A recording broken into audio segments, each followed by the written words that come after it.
Welcome to another Kundalini After Dark session.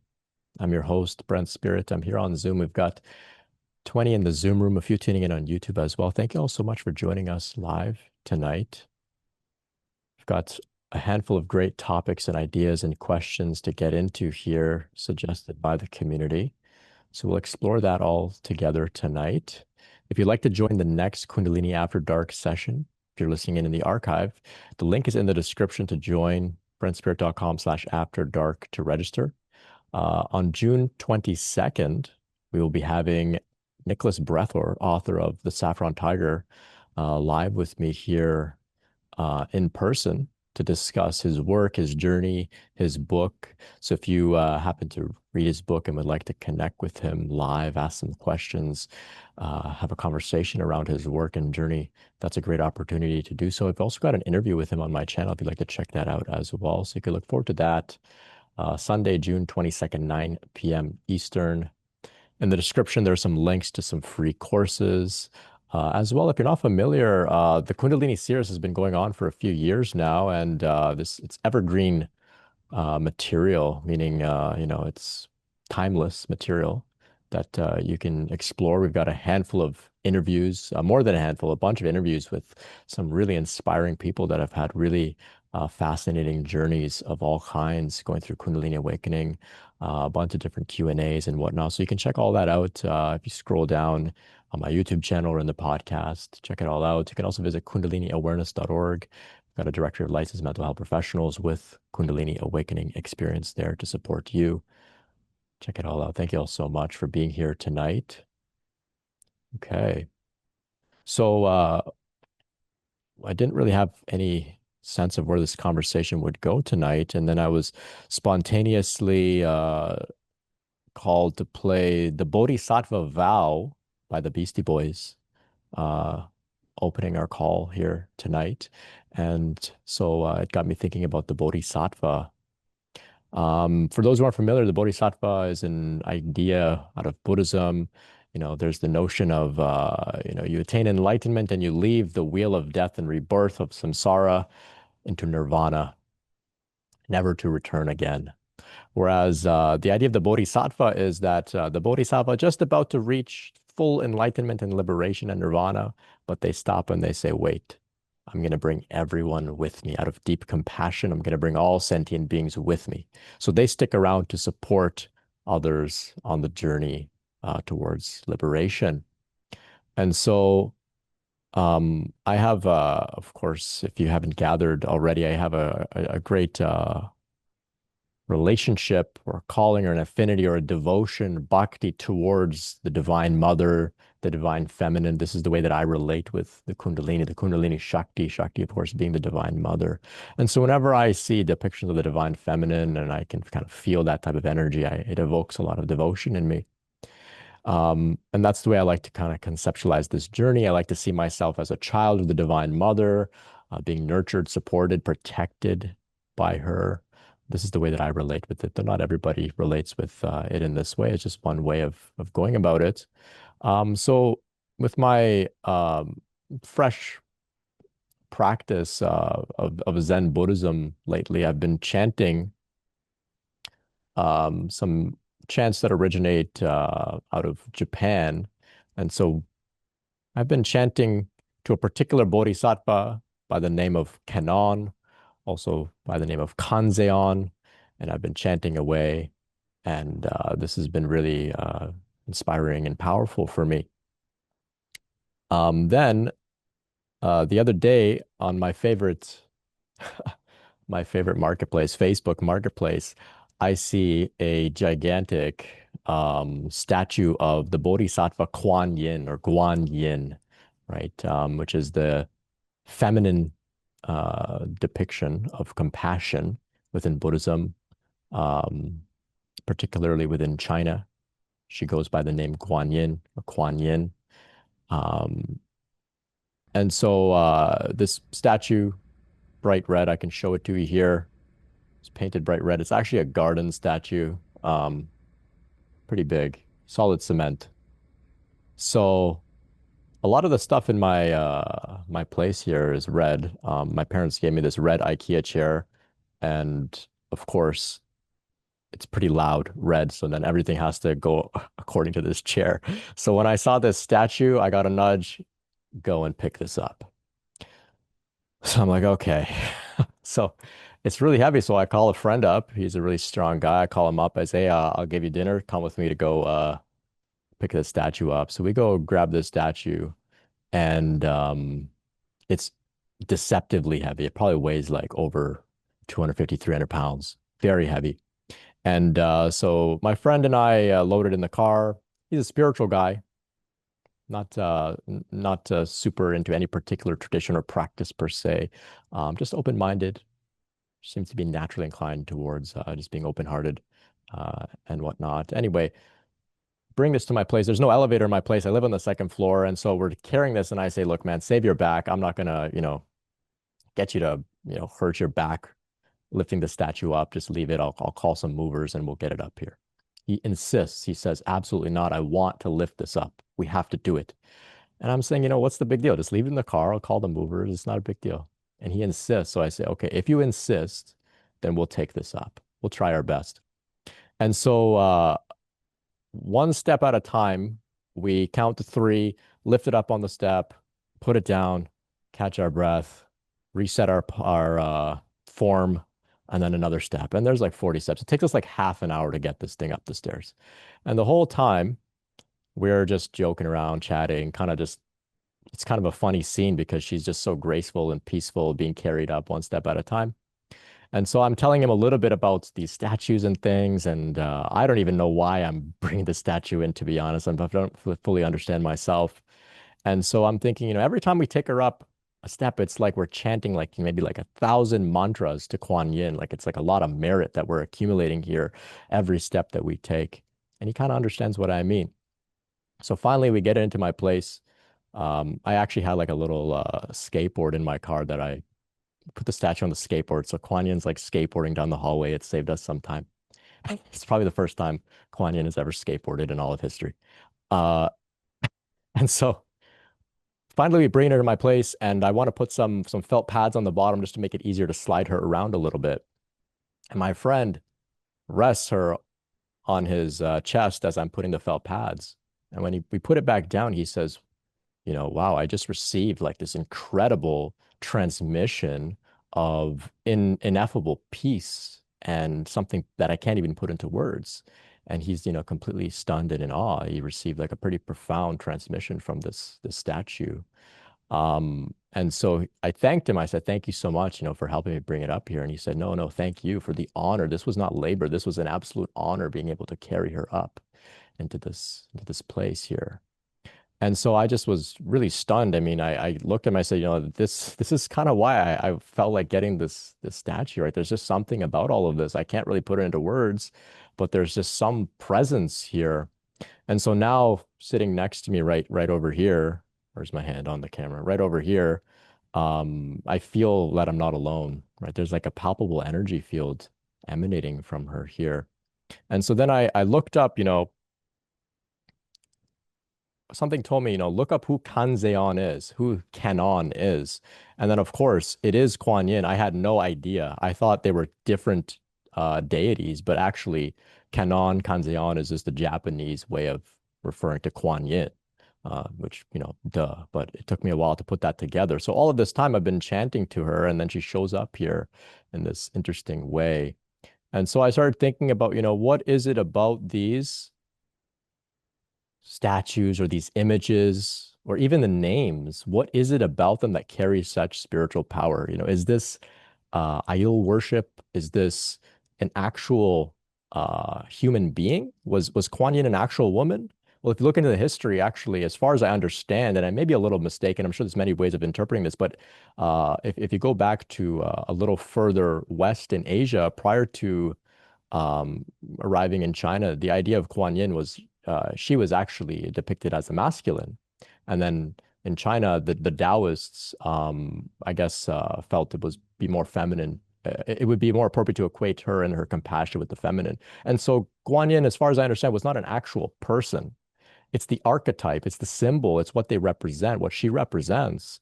And I think the more that we revere this archetype, people around the world, millions, billions, revering, charging the archetype up, charging the symbol up with devotion, with reverence, with mantras, with some form of merit, with some offerings. What we're doing is we're creating an energy form that we can all access collectively. We can all access collectively. So this is why some of us, you may stumble upon a symbol, a depiction, a statue, a painting of a great being and receive a transmission and not really understand what is happening. And I know that there's maybe a couple here even tonight that have had similar experiences. I remember there was someone who had seen I think they're called the Yellow Emperor.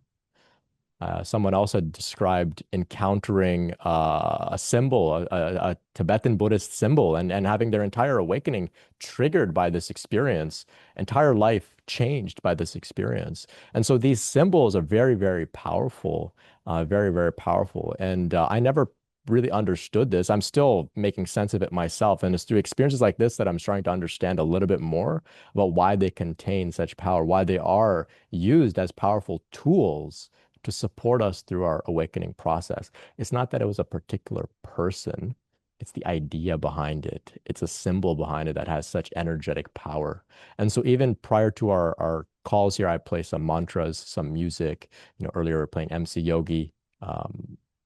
Ganesh is fresh. It's like a hip hop version, but revering Ganesh, right? Ganesh over here too, you know, also Facebook Marketplace. These things just show up and something tells me, okay, go get that one now. And so I don't know what's going on, but they have this energy field that radiates here. And I don't think it's any different from the energy field we create here tonight together, all coming together, abiding in our expanded states of consciousness that we may have access to at times. We create this energy field. And so that may be something, if you haven't yet already explored, there's no need to force it, but it may be something to open yourself up to, especially during times when the awakening process is difficult or challenging and you've got nothing to turn to. You're confused, you're lost, maybe you feel alone.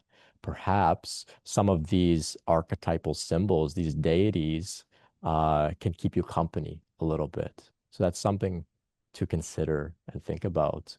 So I'm going to pause there tonight. Maybe that's inspired some shares. Maybe you have some experiences yourself. I would love to hear about it, and perhaps others would as well. Some experiences with some of these archetypes showing up in visions and dreams in the world through synchronicity. Maybe there's some valid criticism of this type of thing as well. I think that's fair to call this, maybe giving your power away or revering some sort of deity as if you're just a small little person with no power. Or maybe even, I could totally see this as spiritual materialism, just going out collecting these things as if, it's like another thing to accumulate. You can look at it from so many different angles, but for me, it's an enjoyable part of my journey. And I'm wondering if others can relate. So we'll open the floor up now for others to share as well. So lots to unpack tonight. We'll see where our conversation goes. The floor is open. You can share on the call. You can ask a question to the group. You can respond to a question on the group. And we'll see where it goes. I'll prioritize those who want to share on the call in audio or video, and then we'll bounce around in the chat as well. Check out the links in the description. You can join the next Kundalini After Dark meeting. Like I said, some free stuff there for you. Check it all out. Thank you all so much for being here. And a special thank you to all those that have offered a donation. It allows me to do this. I really, really appreciate it. Okay. Let's hear from Adriana. Hey, hello. First time here. Hi. Well, I'm a little nervous. First because I'm suffering from a little anxiety, and then second because English is not my native language, but I'm gonna try and make myself understand. If you don't understand something, just let me know. But I don't think that I mean, this is the first time I'm here. I've seen other meetings from you, but first time that I hear that you speak about Quan Yin, at least for me. And I was remembering while I was hearing you, I was like, wow, this is so weird. Like 20 years ago, on like my I don't know, I was meditating maybe for 6 months or something. I was suffering a lot from anxiety and from my thyroid and everything. And I had a friend that she could see other beings, things from out of nowhere. I don't know. And she told me, I saw um, this person beside you meditating very near. She's like this, like that. And she described her to me. And she told me she is Quan Yin, but I don't know if you know her. And I told her, okay. But I didn't know. And then, like 2 weeks later, let's say 2 weeks, because I'm not sure, it was 20 years ago, but it was not the time frame is very short. I was in my room meditating, and then I opened my eyes, like something told me, I don't know, my intuition, like open your eyes, and I saw this face, like a Chinese woman in black and white. And I got so scared that I ran out of my room, and I was like, what is this? Because I never see anything like that. Like it was like a ghost. I don't know. It was very transparent, but I saw her face. And then I remembered why my friend told me, and I looked her up in Google, and I was like, oh, Quan Yin. So I had no idea that she was like this love archetype, I don't know, symbol or whatever. And I bought a little picture of her and put it in my room. But afterwards, I've never like did anything else with her or prayed or anything. So now that you're talking about her, it's like, okay, this may be a sign that maybe, I don't know, I don't know, you know? It's very beautiful that you talked about her right now. I just remember that and I wanted to share it. Yeah. Thank you for sharing. Yeah. It's so fascinating when these depictions, these deities, these archetypes show up when we don't even recognize them initially on the conscious level, right? Right. I didn't know who she was. And I think she was just helping me heal. And I don't know if there's time, but I really wanted to share something else. It's just that you talked about her, and I'm like, I need to bring this up. But I don't know if I can tell you something about my process of the Kundalini awakening and my thyroid. I just wanted advice from you. But Yeah, you can go ahead and share. I'll just remind everybody that we're not able to offer any medical advice here. We're just meeting to have a conversation about spirituality on the internet. But go ahead and share, and maybe others can share if they have any support as well. okay. Well, as I told you, I suffer from a lot of anxiety, very bad problems of anxiety. But after many years, I realized part of that anxiety was because of my thyroid. And I was, I don't know, taking some pills that 20 years later, I realized I shouldn't have been taking. It was a medical, I don't know, error. I don't know. But my Kundalini started awakening like 2 years and a half ago. And when it awakened, I had a nodule on my left part of the thyroid, and it got bigger. At the same time that the Kundalini started awakening, like very intense, it got bigger. And like 2 months ago, I had to have surgery so they can take it out. I wanted your advice. I was very scared. I didn't want to have the surgery because I don't know. I really thought that maybe the Kundalini awakening would help me heal, and maybe I shouldn't take it out or not. I don't know. I was very scared. But the thing is that I'm having like a purging moment after the surgery where I have a lot of anxiety. I'm very sensitive to sounds, to people talking, to maybe people on the streets. I'm very, it's very weird. I'm having these problems. I know it's maybe a purging process, but I wanted your advice as like this nodule that I took out, and maybe helps the Kundalini rise better or not, or is maybe something that I needed to do for my body to be better and heal from that anxiety that came from that problem. I just wanted your advice. Mhm. Yeah. Well, thank you for sharing. And I know that sometimes medical challenges alongside our spiritual awakening process can be very, very confusing. It just adds a whole other layer of, not really understanding what the best direction to move in is, or what is causing our challenges, or how to solve them. So I can empathize with you there. I've had similar things go on for myself as well. Um, we want to remember not to overly spiritualize our humanity, right? We are still biological beings. We're still subject to getting sick despite going through spiritual awakening, of course. Um, with that said, I feel like being very graceful with ourselves, and not having any regret about how our health journey may have unfolded thus far, as if this is somehow going to thwart or sabotage our spiritual awakening journey. I think there's a lot of grace, a lot of flexibility here. That this intelligence of the Shakti of Kundalini is able to be very accommodating for whatever we've got going on. And this is what I've seen in myself and in others as well.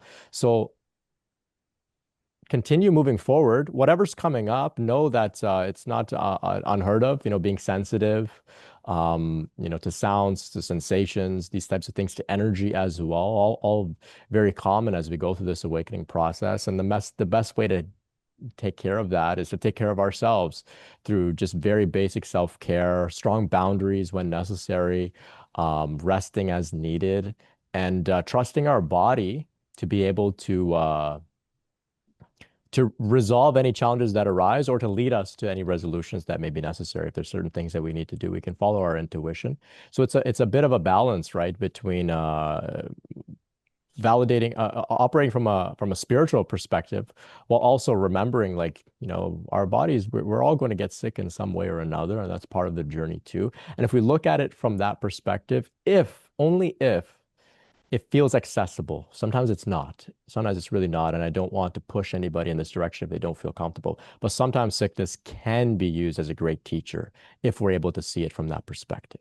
Only if. So if we can try to get to a place like that, if we have the ability, the energy, that we feel safe enough to go there, try and go there and can become a great teacher. But only if. Sometimes we don't have to look at it like that. We can sit totally in the feeling of this is, completely shitty type of experience, and we can be there too, and that's valid as well. So I hope I gave you something there, Adriana, and maybe others can relate as well, particularly around throat chakra, thyroid, these types of things. Someone in the Mhm. YouTube chat had shared here, according to Louise Hay, so this is from the Golden Ratio and Beyond on YouTube. They say, according to Louise Hay, thyroid gland, humiliation. I never get to do what I want to do. When is it going to be my turn? Hyperthyroid is related to the rage of being left out. Perhaps that means something to you, perhaps not. Thank you, Okay. the Golden Ratio, Thank for you. sharing. Yeah, thank Thank you. you. Okay, let's hear from David. Yeah, thank you once again, Brent. And I honor everybody's journey that's here tonight and who may watch this. There's teachings about anxiety wanting to be somewhere else other than the now. So the true identity I keep coming back to is pure awareness, which is the I am, which doesn't fall into duality. So it doesn't go into the future and it doesn't go into the past. It just stays absolutely present. So what helped me was just focusing on flowers, looking at one particular item and staying absolutely 100% present. And that dissolved the anxiety over time. But it takes practice. Hmm. I just wanted to thank you deeply, Brett, and highly recommend your grounding course. I'm nearly through it. It's fabulous. You've covered more topics than I would have ever thought, and it's been a great help for me also. Don't know where you can get the grounding blankets from, though. Any idea? The grounding blankets. I, You I buy them find online or I find weighted blankets, Amazon. That's where I found mine. Amazon? Okay, great. Thank you. Yeah, Amazon weighted blankets, and they come in a variety of different weights as well. I really like it. Feels very comforting, very comforting. Yeah, thank you so much Thank you. for going through the course and for the support and for being here, David. Highly recommended, Brett, and you've gone well beyond in service, mate. Thank you. Oh, thank you. Two other topics I wanted to touch on, and that's telekinesis, which is the essence of, so everything's energy and it can transfer to anything. I remember reading a book years ago, and for the life of me, I can't remember the lady's author. Who was the author? She was a medium, and she lived in this little cottage. I think it was in the UK, and she had frames up and down the hallway and in the bedrooms and so on, and they were full of portraits and people and animals and all the rest of it. And slowly but surely, one of the or two of the frames in the hallway started to move. In other words, they transformed into living beings. And she was shocked and surprised about it. And then they started to communicate. Cut a long story short, the whole house became alive with these frames basically communicating with it. So telekinesis is understanding that everything's energy, and spirit or those in the other realms or all it is can come through in any form that you're drawn to, such as Quan Yin, and transfer that telecommunication through that object. So the object's reading between realms, if you like. So it's quite commonly known, but it was a beautiful story. That lady awakened me, and I've seen things morph in front of me as well. I think we all can. If you sit and start communicating from the heart, they can use anything to communicate with. So I believe that's what's going on. It's just a transformation of communication through any tool that you're drawn to. But personally, I'd love your advice again, and I know I've raised this before. So I've tried grounding and all sorts of things, but I've got this ever increasing amount of energy, which is extremely painful and suffering. And with it comes this vivid travel in lucid dreams where there's multiple realities. But it's getting more and more vivid, more and more color, more and more violent, if I want to say that. Um, like this morning, 2:30, was a guy crushed by heavy machinery, a yellow frame, and he broke his arm, his legs, the torso, and there was blood pouring out, and he was flopping around with this enormous amount of energy, which is obviously what's was present within me. Boats crashed, cars crashed, basically lots of violent interaction within the lucid travel, which correlates to the amount of energy that's here. So it hasn't got better. I've tried walking, swimming, dogs, horses, grounding, all sorts of stuff, but every night it's actually increasing. I tried grounding as best I can with your advice, thank you. And yeah, I can't seem to stop it. I haven't done the writing that I thought I would be able to do purely because of the pain. But this came up, Stephen Cope, I don't know whether you've heard of him. It just says, when you follow this path, something astonishing happens.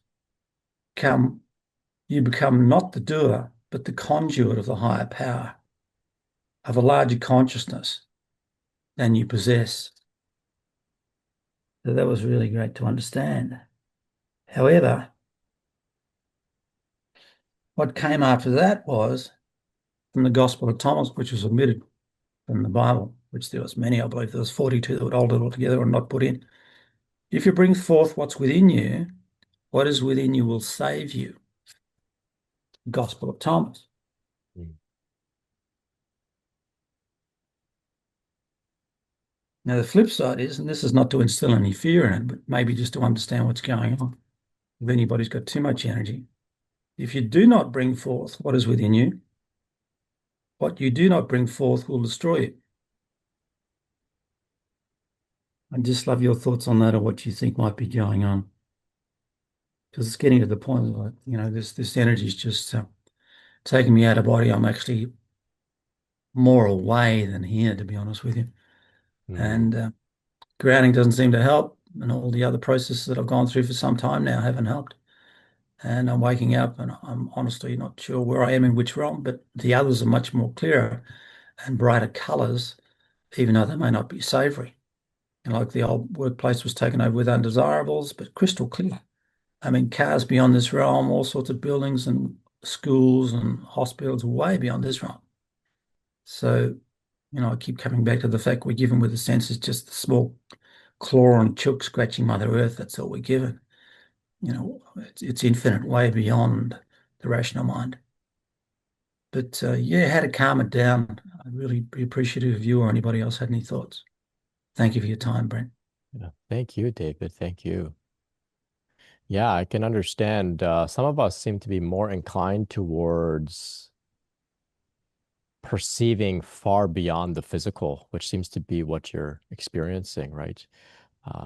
Intense experiences of out of body type stuff, astral travel, lucid dreaming, visions, these types of things. It's like you're a seer, like you're a seer. Um, there may be some gifts there that you're meant to really tap into and um, not the right word, but I can't think of another word right now, and to exploit, um, not the right word.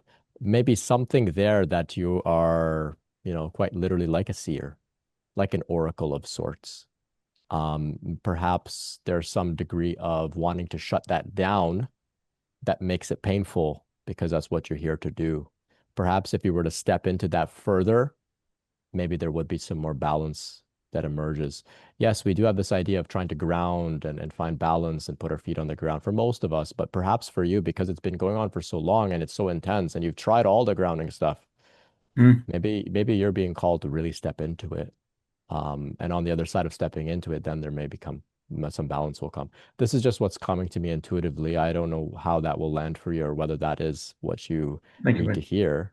But I know that there are some who are here that play the role of seer, of oracle, in a sense. Very few, very rare beings.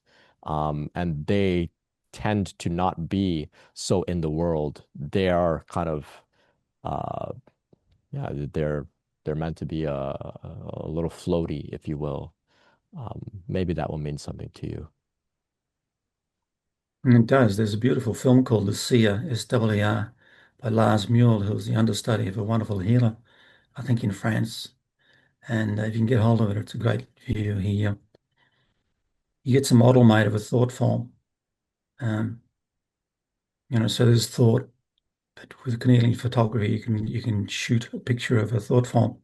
And they did it in front pews of churches where congregation were praying, and these thought forms were actually captured, and they look like a lava lamp with a tear on the top and beautiful colors holding the energy and the information within it.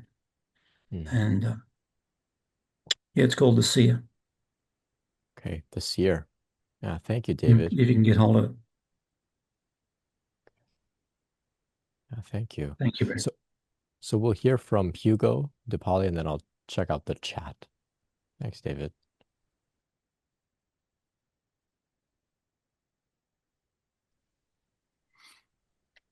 Hey, Hey, Hugo. Brent. Hey, everyone. It's nice to be here. It's been a while. Yeah, good to see It's you. a public holiday here, local, the King's birthday. Hey, so so yeah, it's good to be here. Yeah, one thing that came to me is with your initial share, Brent. It was, I guess, when you mentioned, this idea of enlightenment and kind of like the transcending of this experience. Um, that has really hit home for me lately. And because I've kind of like had an affinity with the persona or with Christ. That's been kind of like my journey along, and I've come to the realization that um it's the coming full circle. So it's, Father, I've completed the journey. So now, glorify me with all that I am. So I guess the idea of I on my journey, I've dropped this idea of a person, of a Jesus, and it's Christ is actually looking through my eyes. And whether it's Quan Yin, whether it's the Buddha, whether it's basically they're all pointing to the awareness of being that hasn't gone anywhere. It's here. It's just calling itself back to itself. So I guess it's for me, I experience it as in just in that remembrance. Um, and it's changed so much for me, I guess, because I've come to understand, like, thou shalt not have any was it second commandment? I think something along the lines of false idols. I guess the false idols. So I guess I've come to understand that the creator is the imagination, which if we, in religion, the imagination created statues and crosses, and we kind of like whether consciousness is first cause, and there's nothing else. There is nothing else that can create, and that's what creates our experience, I guess. Um, one thing that what I've been going through at the moment is that I've kind of like just broken up with my current partner, and it's been really difficult, but Shakti has allowed me to see everything for what it has been for the last 6 years. And I feel this immense level of gratitude for my ex-partner because I guess one thing that's coming to mind, because I really love the teachings of Neville Goddard, and he talks about his experience, and he talks about, you will be tested in the fiery furnaces of affliction. There is no way out of it. The portal is through the pain and through all I guess for me there was the pain of kind of like trying to hang on to things. And it's been a difficult experience, but I feel like I've been through this like fiery furnace that's kind of like reduced me to this. Yeah, I can't explain it. It's just like step through this ring of fire, coming out on the other side, feeling like this intense love and peace and just love for everything. Love for the place where I've been. Yeah. Yeah. So I guess it's like I've come to know that there's well, with this journey with the Kundalini, it's like it's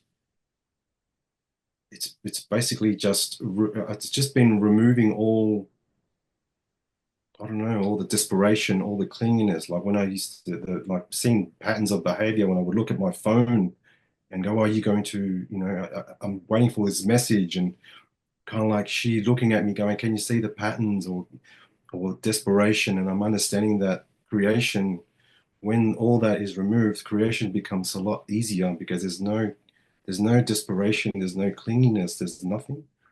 And it's been pretty amazing. Yeah. Mm. So no, I just thought to share that, I Yeah, guess. thank you. Yeah, thank you for sharing. Yeah.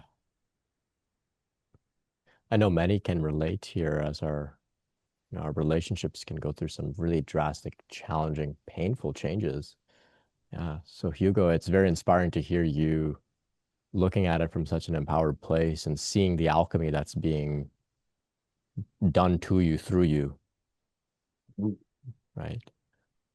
Well, these Well, fiery furnaces of affliction, I now I know that that's the path. I mean, I know that I can't escape it. And just going through, yeah, just stepping through them and just fully embracing the pain. yeah. Yeah. I see that as invincibility. Do you get a sense of that? Um, yes. It's like yes, it is, yeah. It just everyone that I step through, I am with. I don't mask. I don't try to escape. I sit with. It just opens my heart more and more. Yeah. And there's this just I'm just radiating to the point where, like, at one point with my ex, we just sat, we sat down by the fire because it's been very amicable, and we set a uh was it gratitude circle, and we just sat in gratitude of what have we been grateful for, and things like just sharing things with family, like for example that sound weird to people when we only see, like, for example, said, hey, my partner Kirsty, my partner, I would like to take her to my parents or to my family so we can have like a formal farewell kind of thing. And friends of mine said, that sounds weird. Like normally you just do a breakup and you just like take whatever. I said, no, but there's honoring. And I'm just realizing that because we're all characters on this stage, right? And it's all, we're just, I guess through that, I feel like I'm planting, well, yeah, it's like beyond the veil. That's who we are. So it's like, hey, we need to, there's honoring here. It wasn't, we've crossed paths. It's been shared experiences. You know, you can't just send a text and be done with things. We can't just, we need to, if things, if we're fearful of, of that, it's going to create bring up tears or emotions, well, so be it. And that's what we're here to do. We're all just bringing each other home, you know. So let's not be afraid of those, you know, those emotions. Let's all bring them up and let's all share them and experience them together in relationship. So it has been, yeah, it's been amazing and beautiful. Yeah. Very beautiful, very inspiring. Yeah. You're setting an example for perhaps a new wave of relating that doesn't have to be so tumultuous and painful. Mm. Pain can be there, but it doesn't have to be so tense at times. I think for those who may be more interested in these ideas, I think there's this term conscious uncoupling. Sounds a lot better than getting dumped, right? Yeah, very beautiful example and inspiring, Hugo. Yeah, Thank you. heart-centered relating. Inspiring. Yeah, Well, I and to guess your that, sorry, so I just wanted to, I guess that relates to the, I think I thought I saw a question in respects to the violence or something in the world. And for me, yeah, it's just where we're focusing, what we're focusing on, right? That's the focus basically just transmutes everything we're seeing because you know it's not coming from the outside, it's from within. So we're seeing that's the collective. So when we start to shift that within, more and more of us, and we're actually inviting people, like what I said, to these circles or whatever, to, and that's going to shift, and then we're going to see less and less of, you know, of that violence or the separation. So that's the way I've come to experience it, at least. right on. Yeah, it begins within, then with the people that we're closest with, and ripples out from there. Yeah,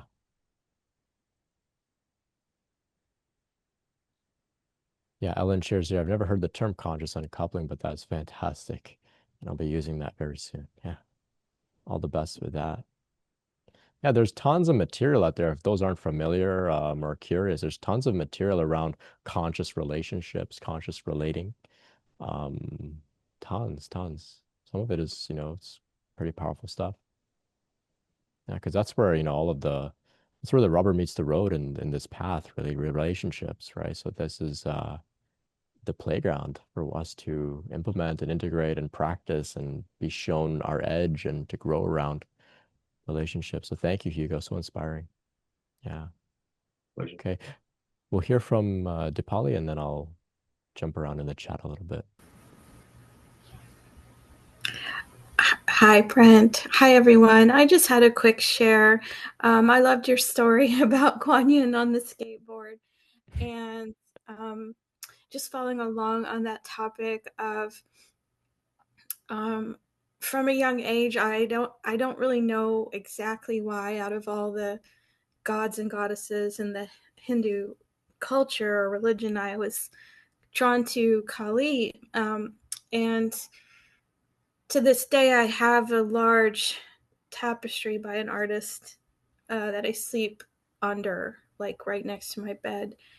And when the Kundalini process got really intense for me earlier this year, I had a small statue as well that I would just hold every night while I would sleep. And even during the darkest moments or the loneliest and isolating times, I would just sit with the mother, the dark mother, and I think that she's a permission slip for us to be raw if we need to have darkness and to be okay with that, to accept that. And I remember at one point when I was putting up a new bed frame and I took the tapestry down, and it felt like it just felt this deep, I felt this deep loss without that there. Like that energy just felt like it was gone. I could barely be in the room. And yeah, so I just wanted to share that. And who knows, my soul must have known that this was coming. So I was prepared. Yeah. Beautiful. Yeah, thank you, Dipali. Kali's somebody had pointed out to me earlier that Quan Yin, compassion, pleasant, and then the opposite polarity of the divine feminine is Kali. Yeah, I've got lots of Kali as well. And you can really tell from that tapestry, when you take it down, there's something missing, the energetic quality there. You can note it in its absence. If you give me 1 second, I'll show you something from earlier today. I didn't think I was going to share this one, but I guess I am. Give me 1 sec. So I was driving home today. I was supposed to go on the highway, or I think you Americans call it the freeway or something. I don't know. Anyway, they weren't the traffic wasn't letting me change lanes. Like somebody actively blocked me from changing lanes. And so I had to keep driving. And then I thought, oh, okay, I'm coming across the thrift store. I guess I've got to go there. We'll see what's in the thrift store. And so I find a parking spot, and the dashboard of the car next to me has Quan Yin sitting on the dashboard. So I'm like, okay, I'm in the right place. So I go to the thrift store, and I always find interesting stuff. I found a copy of Hands of Light by Barbara Brennan. It's a fantastic book for those interested in things like energy healing. I had just lent out a copy, and then I found another copy of the thrift store. So the one that I lent out has now become a gift. Things like that just kind of happen. And so I noted a painting of an Indian goddess, and I went to go check it out, and then I saw there were some paintings behind it, and I said, "Watch Kali be behind her." So I moved this, and of course, Kali is there.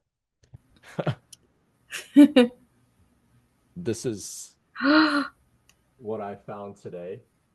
Oh, wow. Kali. Now, I don't know why there are two. I don't know if that means anything. Maybe it's just the artist's depiction or something. But I thought, okay, it's for a fair price. I said, okay, this is gonna go like in the bathroom or something. That's an epic find. Yeah, so these things show up, and Kali is not very common, at least in my search. I don't find a lot of depictions of Kali. Sometimes I even go to like puja stores, little shops and things, and they don't even have Kali at times. So whenever Kali shows up, I find it to be very meaningful for me. So I can relate with you, Dipali. I'm happy that you have a relationship with Kali as well, like that. Thank you, Brent. Oh, thank you.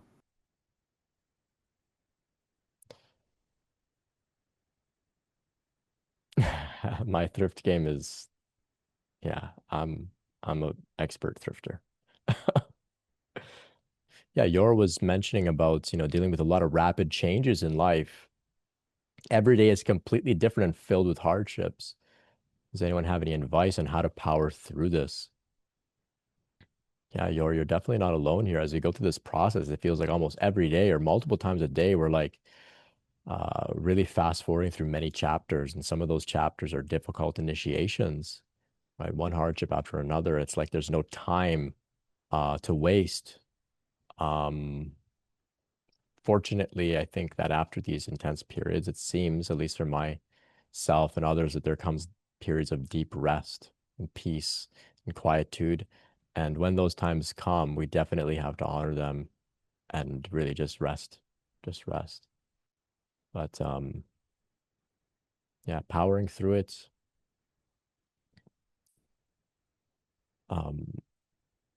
It's difficult. So definitely focusing on self-care throughout these times, because the nervous system goes through so much as we shift through these challenges and releases and healing and upgrades energetically and emotionally, and all this sort of stuff happens. Yeah.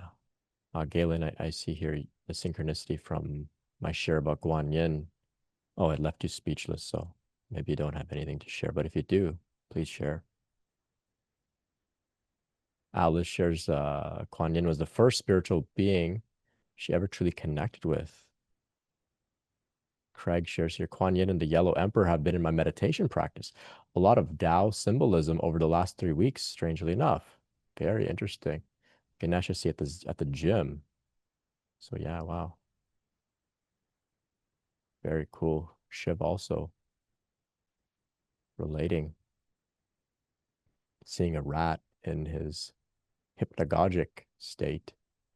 Of course, Ganesha rides on the rat, or stands on the rat, rides on the rat. Amanda was asking, can I ask more about your experience with Zen Buddhism? I've done some sitting with friends who are Zen Buddhists recently, and I'm unsure about how much to prioritize principles of stillness versus allowing the energy to move through my body and let my head roll back, etc. So my experience with Zen Buddhism is extremely minimal. I'm not really equipped to comment too much.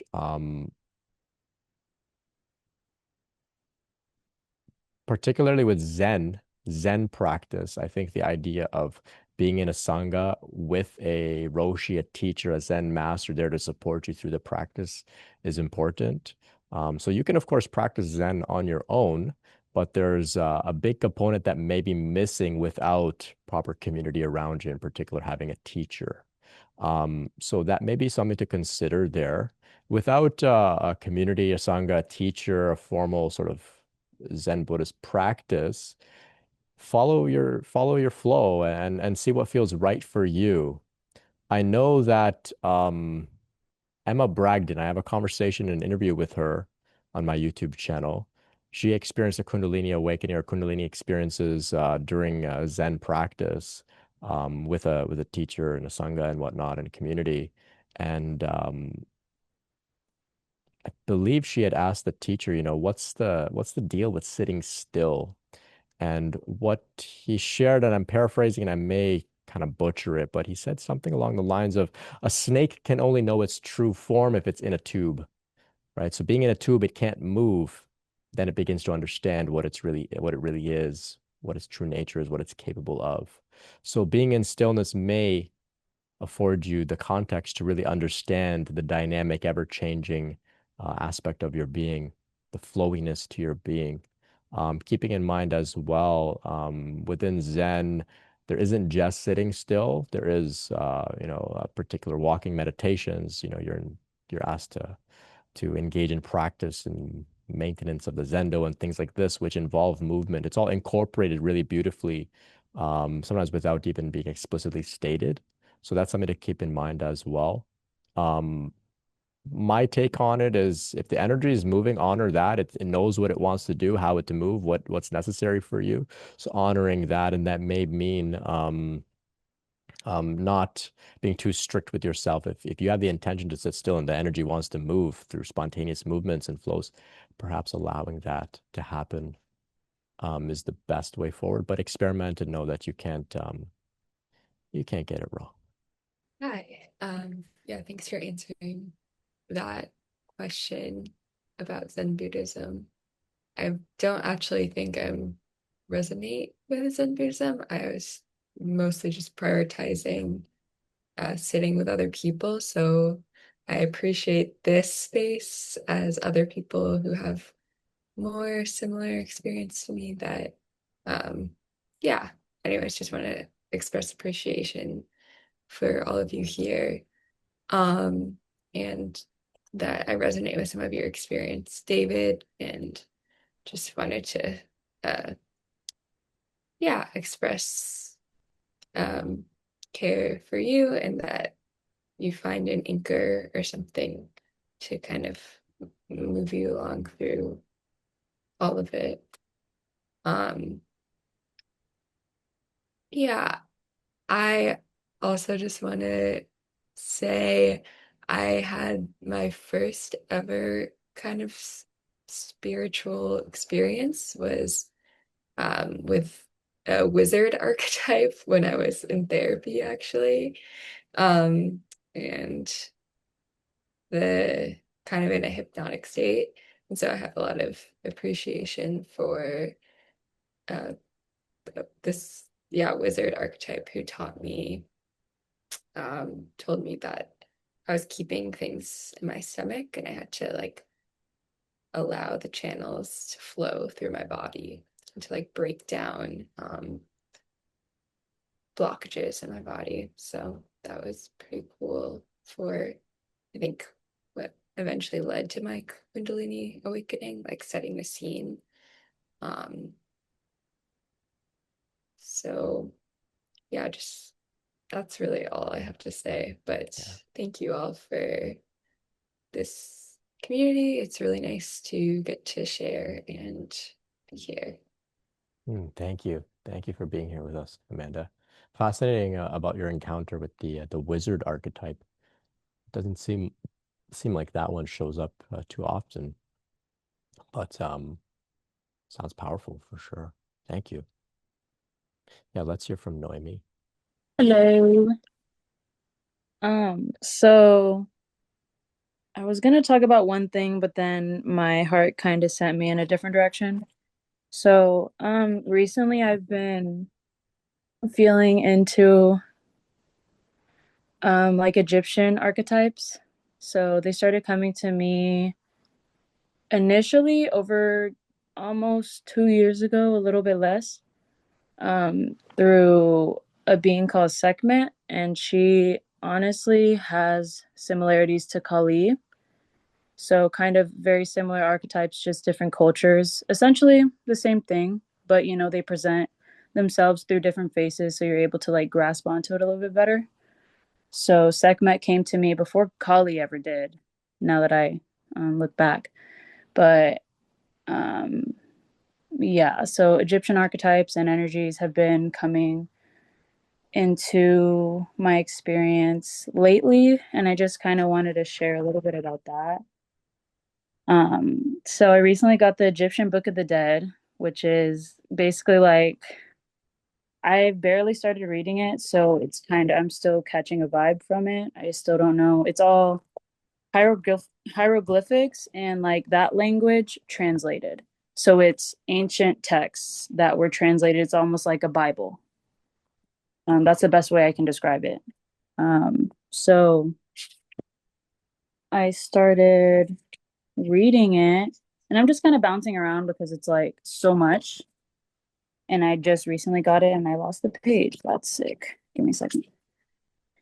So either way, I had a meditation the other night, and I started realizing, okay, so there's a flower connected to ancient Egypt called blue lotus. So I had some the other night and I like put in a joint and started smoking it, just like because I'm not smoking marijuana. I kind of wanted something in a way that kind of like brought me into my body and um with into my breath and stuff. So I thought, I was very intentional about it. So I started meditating, and I feel like whenever you have that set intention and that energy around you, I think it can sometimes be easier to tune into that particular energy. So that's kind of what my intention was, because I was just thinking about it and like feeling really drawn to Egyptian stuff more specifically about a month ago and some change. So started tuning in, started kind of seeing little like just kind of like flashes of things, and it felt like intuitive. So you know um just kind of seeing deities pass by, and then it ended up being I was receiving past life wisdom as well. But what I want to focus on is like a deity, and also trusting yourself whenever you receive these things, because at that point it was like downloaded information. So like intuitive messages being communicated to me, and they're coming so fast that I'm like, I need to put on voice memo right now and start talking to myself out loud, or else I'm going to forget it all. Because I don't know if you guys have this experience, but in meditation and psychedelic journeys, you tend to forget a lot. Like not a lot, but it's good to be able to record so you can refer back sometimes, because we receive a lot. It's a lot of energy through meditation and things like that. So I put on voice memo, started talking to myself out loud, and the next day I decided to listen back. A minute or two in to like a 25-minute video or thing was uh I was just like talking out loud, like what I was experiencing and what I was seeing. And I saw like a bird head being, kind of like a falcon looking thing. And I wasn't really thinking too much of it, but obviously I'm going to say it out loud because I'm like, maybe that'll mean something to me later on. So I start feeling that. And then I heard Ra, like the sun god Ra, which in Egyptian culture and some religions is the god that created everything kind of situation, which I don't believe any one being did that.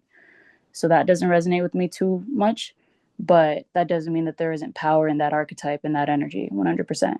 So it's a masculine archetype Ra, which I've leaned into before. Didn't know too much about it. But so I heard Ra and then I heard sun, like as in the sun. And I was getting things that were kind of leading me toward the energy of the sun god Ra. I didn't, the next day I listened back and I'm like, oh, okay, so let me look into this. And so I discovered not a new, because she's been here forever, but something that came into my energy field was a being called Wadjet, Wadjet. If you guys want to look her up, she was one of the first deities that was, I guess, in existence. I don't really know how it works. Back then, when upper and lower Egypt, so it was two sides. I think they were split because of the river, if I'm not mistaken. So there were two kind of different groups of people, if you will, that kind of worshipped and connected to different deities until they came together. So Wadjet basically existed as like the start to like the Sekhmet deity that I heard about before. So I thought it was really interesting that I was being called toward an older deity that isn't talked about a lot, that I would have never figured out. I would have never known her name, never known where to look. And I'm sure one day I would have been drawn to her if that was a part of my path. But I just thought it was insane that I like was brought to a being that isn't talked about much and that there isn't a lot of information about her as there are with the other ones that are more popularized and stuff. So so sun god Ra, he has like a red kind of symbol on top of his head, and it's represented by the sun, I'm assuming. And around it is like a cobra snake. So it's almost like a protective symbol for sun god Ra, which is also represented by the snake on the head.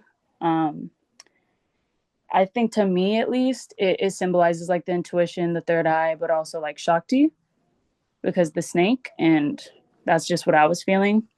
So I thought it was so cool that like this being is intermingling with what is supposed to be the God of creation, and that I was revealed that energy so specific.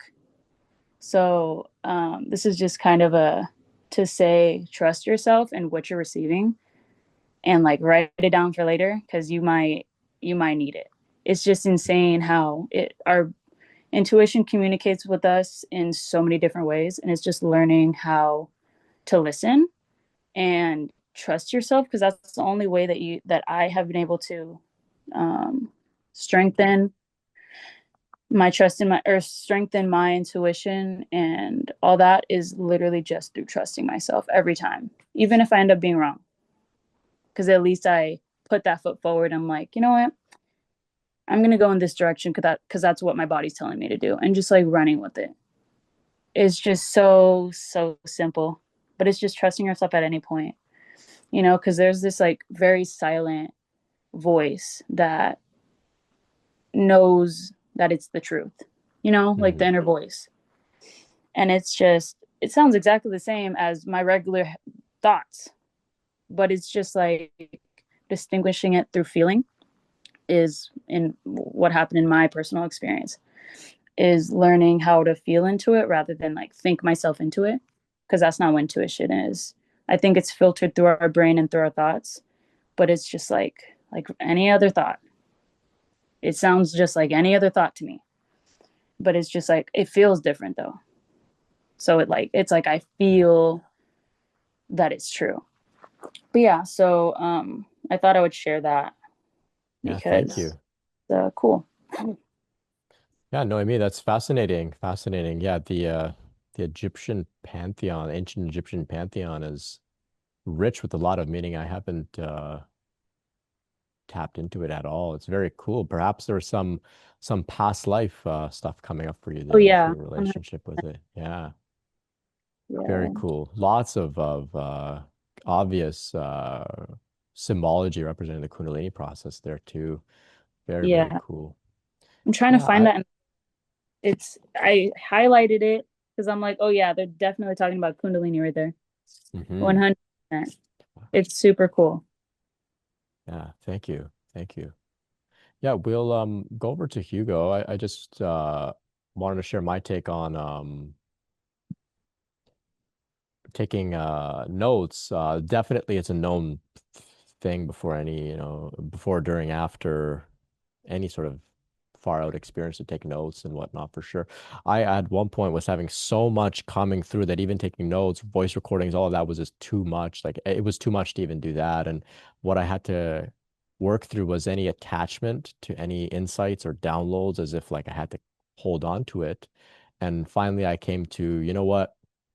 I'll let my body remember what it needs to remember. And I'll just trust that if there's something I need to know in the future, it will come up spontaneously as needed.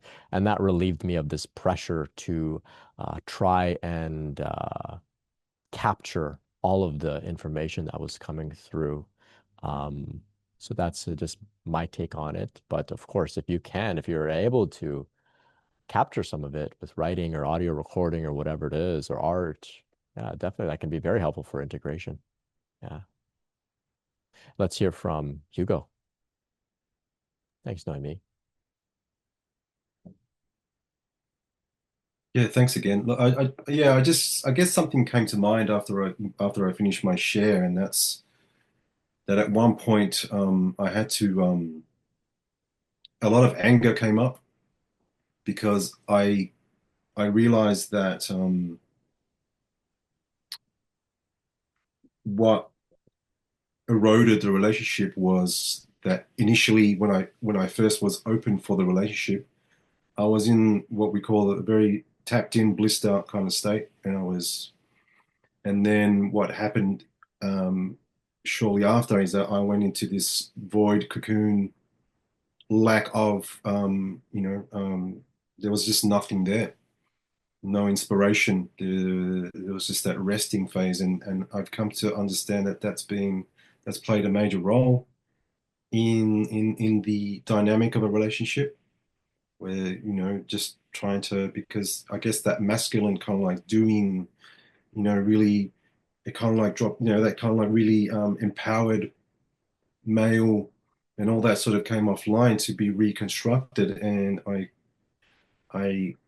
had to come to terms with that, and I couldn't change it, and that's what kind of like eroded the relationship, the spark, because I just felt.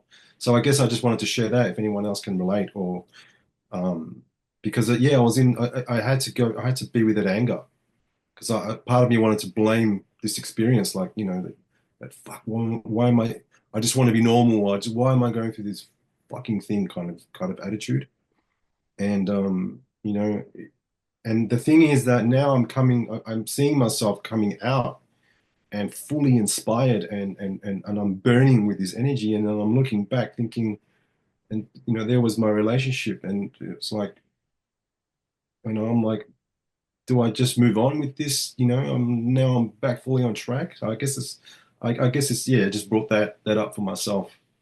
Mhm. Yeah, I just thought to share that. Yeah, thank you for sharing, Hugo. Yeah, and that's a theme I've noted. I felt it myself, and I've seen it amongst many others, where there's just this anger and resentment for having to go through this process, which Mm.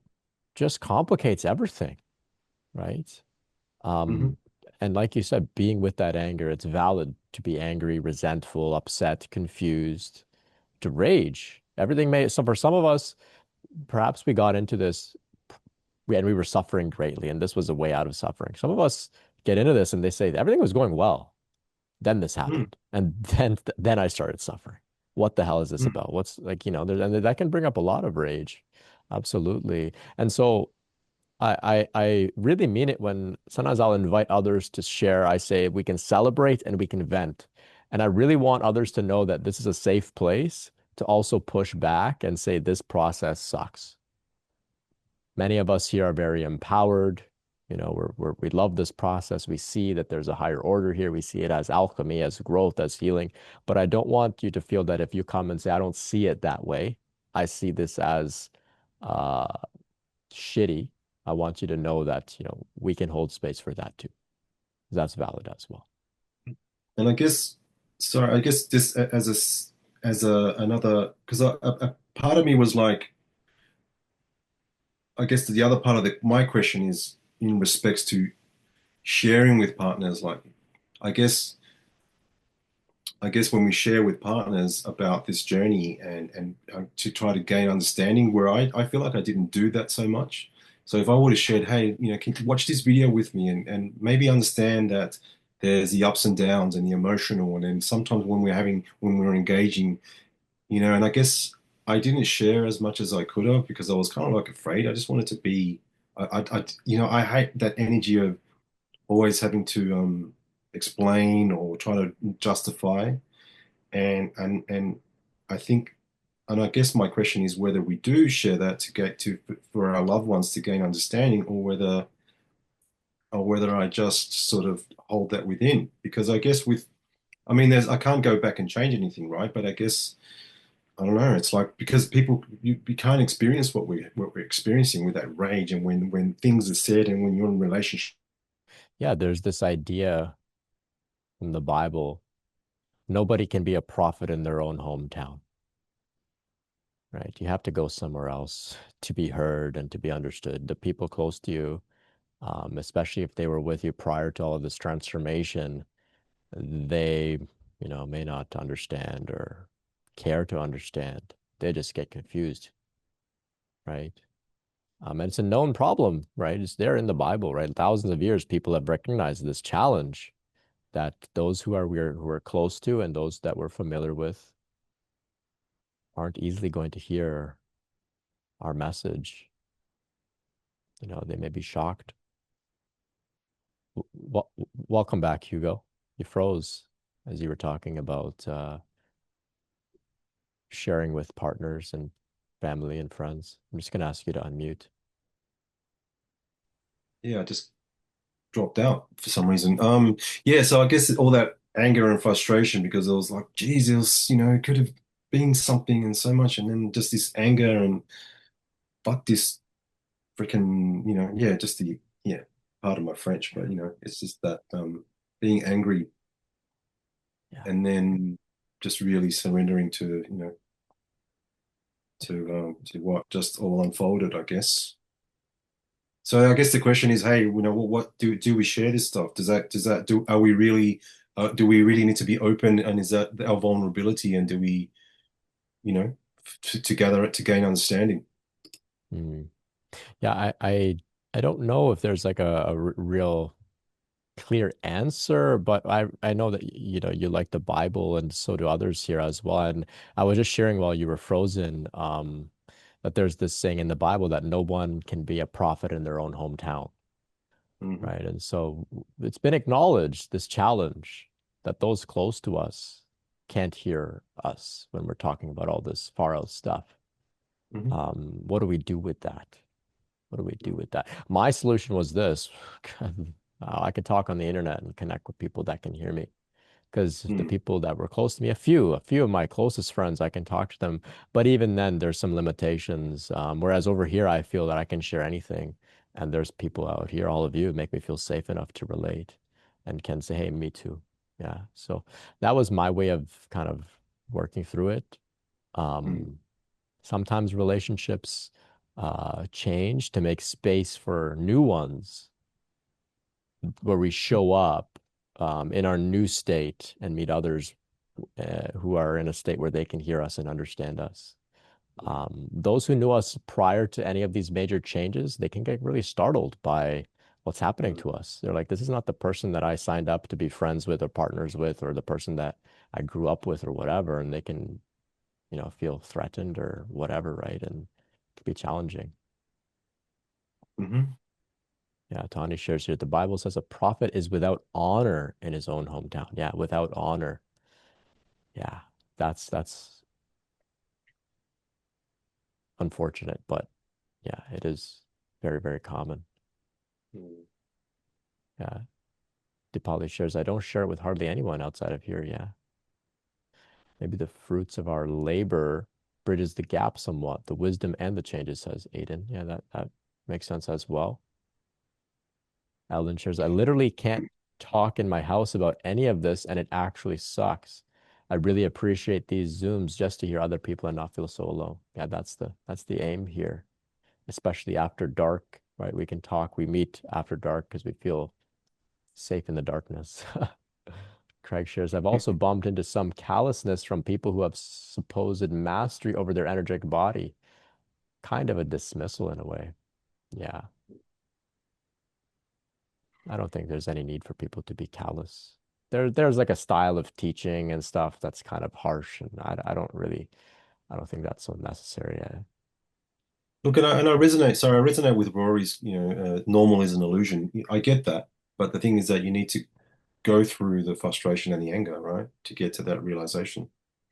Yeah. Because that's what we've been accustomed to, and having these relationships and trying to clean. Because I felt like that Titanic scene where he's dropping into the abyss in the water, and I'm like, yeah, here I am. I'm just gonna like fall into this abyss and just let it go. Yeah. But there's a part of you that just wants to, yeah. Yeah. Yeah. We have to Anyway. process all of the feelings that come up, feel them fully, give them a chance in the light of our awareness. Mm-hmm. Yeah. So anyway, I just wanted to finish with that. Yeah. Thank you, Hugo. So appreciated. Yeah. It seems to be the most common challenge that I've come across when relating with people about this. It's just, I just want somebody to connect with, to hear me, to see me, to relate, to not dismiss me, to know I'm not alone. And that's so fundamental to just being human, but especially as we go through this process. So thank you all for being here, making it a safe place to chat and relate. We hear from Kat and then David, and then we'll begin to wrap up tonight. Hey, Kat. Hi, Brent. Hi, guys. I just wanted to share an insight that I had recently, and it might sound a little simple and elementary to some, but for me, it was pretty revelatory. So I just wanted to share for that reason. I'll try to make it cohesive. But I want to give the disclaimer of throughout my process and just, life overall, anger has always been an emotion that, kind of my weakest link emotion. I really don't care to experience it and to feel it and to express it. It's, very much a shadowy thing of mine. And I've always been more comfortable, feeling sad or feeling grief and etc. Things of that flavor. And there's been the energy has really been working on my heart chakra as of late, and through my intuition and signs and etc. I've felt called to really look at resentments and sort of grudges and anger and things along those lines. And I had this insight, and it's been it's been really interesting. I've had, numerous experiences throughout my life where I've been sort of like, done dirty, screwed over, etc. And that's not in a victimization type way. It might sound like it, but that's just kind of the hand I've been dealt on occasion in particular relationships. And as a result, I've always felt angry, bitter, resentful regarding those relationships and those situations. And as I'm working on my heart chakra, I've come to realize that that anger and that resentment has actually just been a defense mechanism, because it feels more empowering to be angry at someone than to admit that I've been hurt by them.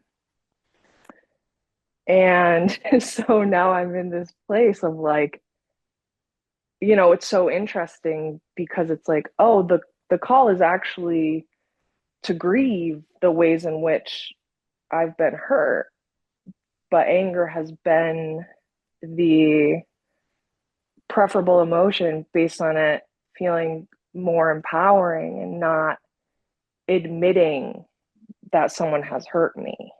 It's been sort of like a righteous anger instead of like admitting that I've been hurt. So now it's just, I find myself in this place of, no, the work is to grieve and to be sad and to drop the anger. And it's just interesting because up until this point, it's been like, no, I would prefer the sadness and the grief over the anger.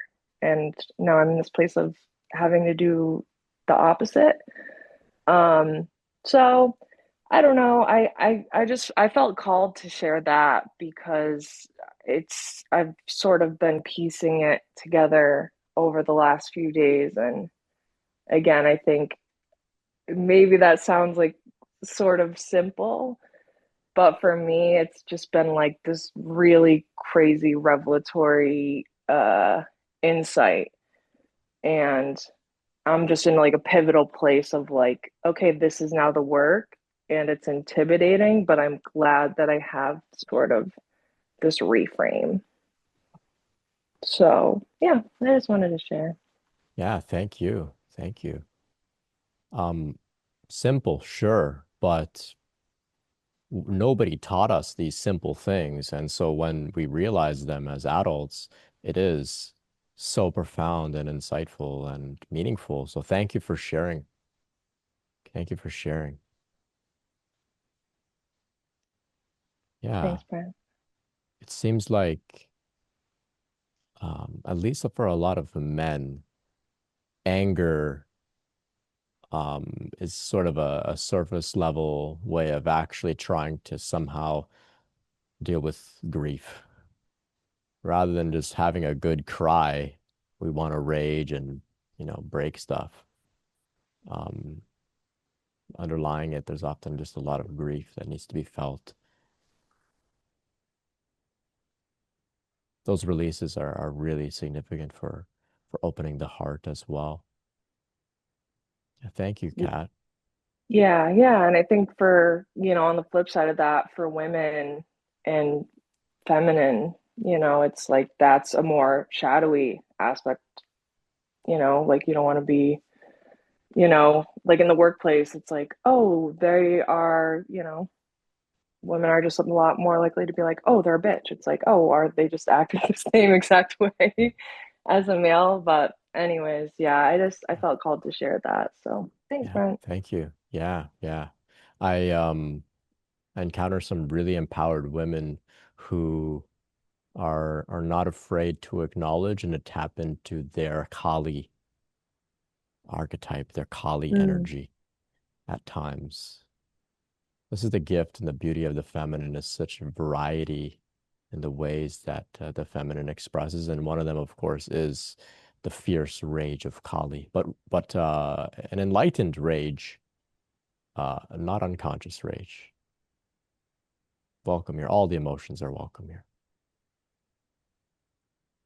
Yeah, and I think we are living in a time, and I won't make it political, but we are living in a time where the divine feminine is due for, a rising up. And this is not a time to be a quiet, docile wallflower. And I think the more we are able to give ourselves that permission, the merrier. So, yeah. Thank you. After dark Thank you. thoughts. Love it. Love it. Thank you so much. Thank you. Okay. We'll hear from Tani and then David, and then we'll close up tonight.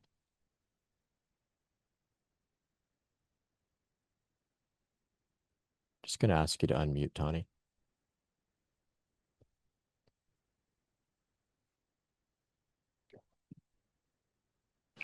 Hi, aloha. I just Aloha. love the conversation, and just wanted to say too that I used to think that anger was more of a surface reaction, and underneath it, there would be, sadness and grief and really unpacking things. And I think that was mostly because I was dealing with men who were always angry, and I wanted to know do you have any other emotions besides that, and then like just I realized that within me, sadness is just very fluent with me, or crying. But boy, to get to some of these deep rage things that I know I have in me, that's a whole nother ball. And that's harder for me to unpack and to really, really sit with. And for me, it needs a bodily expression. Like I can't journal anger away. I need to like punch the air, or I need to have something to do there. And one of the things that I realized yesterday, that I was angry too. Like I realized I was angry at God, whatever God is, the whole or something, because, it's just not my absolute truth, but in that moment, because I'm such a connector, but I want to, like we're all talking about, really connect on the things that are near and dear to my heart, right? And that's what we talk about here. And find how exhausted I feel, like even being with my family who I adore. But I just want to go, how do you feel? Or do you ever feel this way? Or like, did you have any emotion? I just want to bring something in that makes me feel not tired. um, and I'm going to go be with my family soon. And I'm finding my energetic space just kind of waning, because I think, oh my gosh, I'm going to have to like prop myself up and try to be normal, and I don't like that feeling. And I was getting mad about that. So that was just what I was going to share. Yeah. Thank you, Tani. Yeah. The emotional journey, like Kat was sharing that, maybe her insights were simple, but I don't think that it was just simple. Like this is like very nuanced stuff here that we're unpacking. Our experience of our emotions, so rich with information and data and things to learn and explore. And of course, relationships, family provide some interesting context for that. Yeah. Yeah, amen. So yeah, I agree with you. I think it goes really deep for the feminine as we're awakening to our wholeness. Is there's some pretty big rage there. The last thing I just was going to say is, in all the body mind talk, about people who have chronic disease and illness or chronic fatigue, a lot of the doctors are saying way deep down there, the main root you're going to find is rage. Yeah. So much energy there behind rage as well, which is perhaps what is missing during something like chronic fatigue. The expression of which is maybe missing. Yeah. Interesting. Thank you so much, Tani. Yeah, thank you, Brent. We'll hear from David. Yeah, thank you, Ben. Ram Das writes that if you think you're enlightened, spend a week with your family. So it's joyous to understand that it's a path to enlightenment, that relationships are actually a divine gift. And the true essence is the identity of awareness, which we have control of in relationships and everything else. And so you can see the gift that it's an obstacle for you to overcome and come back to unconditional love rather than rage or anger. And you're heading closer and closer to enlightenment. So spend a week with your family. So there you go. I think it's a matter of coming back to presence. So not getting tangled up into the duality at all, and you ultimately become closer to love and that which we are, which is divine. Beautiful.